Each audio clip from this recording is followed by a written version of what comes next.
গোটা রাজ্যবাসীকে বলতে চাই যে আমাদের এই যে নতুন 5,458 জনকে সামাজিক ভাতা, মুখ্যমন্ত্রী সামাজিক ভাতা দেওয়া হবে, তার জন্য অ্যাপ্লিকেশন গ্রহণ করা হবে। প্রায়োরিটি বেস আমরা যারা বয়স্ক রয়েছেন, গরিব যারা রয়েছেন, যারা অন্তোদয় পরিবারে রয়েছেন, তাদেরকে প্রথম প্রায়োরিটি থাকবে, যারা বিপিএল তাদেরকে থাকবে, এবং বিধবা যারা রয়েছেন, আমার দিদিরা, অসহায় গরিব যারা রয়েছেন, তাদেরকে প্রায়োরিটি বেস দেওয়া হবে। এবং খুব শীঘ্রই আমাদের সিডিপিও অফিস এই অ্যাপ্লিকেশন গ্রহণ করা শুরু করবে। একটা প্রশ্ন, বিভিন্ন সময় সামাজিক ভাতা চুরিগুলা দেখুন, আমি আপনাদের মাধ্যমে এটা যতবার আমরা এখানে আপনাদের সঙ্গে কথা বলি, আপনারা এই কথাটা বলেন, আমিও আপনাদের মাধ্যমে সকলকে বলতে চাই, এই ধরনের সংখ্যা যদি কোথায় থাকে, আমাদের স্থানীয় সিডিপিও অফিস, ব্লকে যে সিডিপিও অফিস রয়েছে সেখানে যোগাযোগ করার জন্য আমরা সঙ্গে সঙ্গে সেটা সমাধান করার চেষ্টা করি।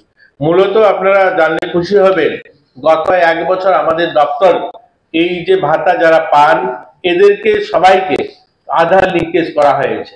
আমরা যে ভাতা বললাম আপনাদের এখানে, যে সংখ্যাটা আমরা এখানে আপনাদেরকে 3,90,000 এই 3,90,000 ভাতার মধ্যে প্রায় আমরা 3,75,000-এর কাছাকাছি ভাতা যাদেরকে আমরা আধার লিঙ্কেজ করতে পেরেছি। এই আধার লিঙ্কেজ যাদের হয়েছে তাদের ভাতা প্রত্যেক মাসের 1 থেকে 7 তারিখের মধ্যে তাদের অ্যাকাউন্টে চলে যায়। কিন্তু যাদের আধার লিঙ্কেজ এখনো হয়নি, সেই সমস্ত ভাতা দিতে গিয়ে আমাদের অসুবিধা হয়। আপনারা জানেন, অনেকের অ্যাকাউন্ট, এরকম কিছু অ্যাকাউন্ট রয়েছে তাদের, ধরুন কোনো কোঅপারেটিভ ব্যাংকে বা কোনো ধরনের অন্য কোনো ব্যাংকে, যে সমস্ত ব্যাংক এখনো অনলাইন ব্যাংকিং এর আওতায় আসেনি, সেই সমস্ত ক্ষেত্রে কি হয়, ওই অ্যাকাউন্ট টাকাটা ট্রান্সফার করতে, ডিবিডির মাধ্যমে ট্রান্সফার করতে অসুবিধা হয়। আমরা যে সিস্টেমে টাকাটা ট্রান্সফার করি তাদেরকে টাকাটা সেভাবে দেওয়া যায় না, এই ক্ষেত্রে অসুবিধা হয়। আমরা চাই তারা যারা এখনো ভাতা পেতে দেরি হয় তারা আমাদের সিডিপিও অফিসে যোগাযোগ করতে, যেখানে সমস্যা থাকবে আমরা সমাধান করব।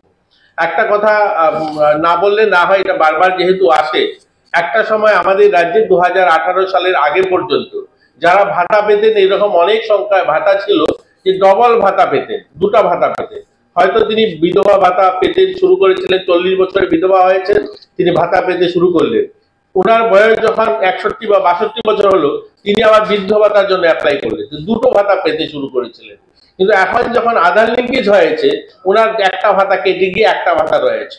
এই ক্ষেত্রে অনেকেই আছেন এখনো যে ফলস ভাতা যারা প্রাপক, এইরকম সংখ্যাটা খুব কম, এটা 2-4 হাজার হবে, এই সংখ্যাটা রয়েছে, তারা আসতে চাইছে না। আমরা যতবারই পত্রিকাতে বিজ্ঞাপন দেই বা আমরা আমাদের আবেদন করি যে আসুন আপনারা আমাদের সিডিপিও অফিসে আপনাদের আধার কার্ড নিয়ে এখানে এসে আপনারা ভেরিফাই করে যান, তারা আসতে চান না, কারণ ওই ক্ষেত্রে তাদের ওই ভাতাটা কেটে যাবে বা তাদেরকে কেটে দেওয়া হয়, তার জন্য তারা অ্যাভয়েড করে।